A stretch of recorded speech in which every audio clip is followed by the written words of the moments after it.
নোয়াখালীতে programme on agricultural and rural transformation for nutrition entrepreneurship and resilience in বাংলাদেশের আওতায় partner Congress অনুষ্ঠিত হয়েছে।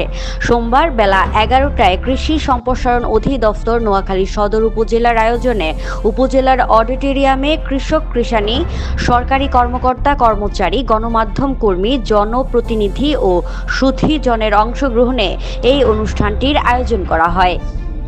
এ সময় নোয়াখালী সদর উপজেলার নির্বাহী কর্মকর্তা আখিনুর জাহান নীলার সভাপতিত্বে প্রধান অতিথি হিসেবে উপস্থিত ছিলেন নোয়াখালী কৃষি সম্প্রসারণ অধিদপ্তরের উপপরিচালক কৃষিবিদ ডক্টর মীরা রানী দাস। প্রধান আলোচক হিসেবে উপস্থিত ছিলেন সদর উপজেলার কৃষি কর্মকর্তা কৃষিবিদ মোহাম্মদ মোশরেফুল হাসান।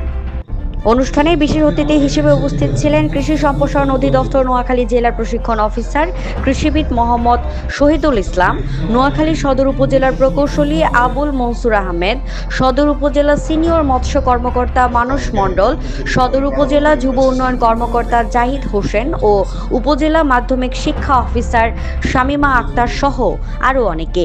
এ সময় কৃষক, কৃষানীরা কৃষিকে এগিয়ে নিতে বিভিন্ন পরামর্শ, অভিযোগ ও তাদের চাহিদার কথা তুলে ধরেন।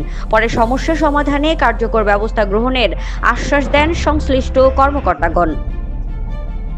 Desk report, Noakhali express TV.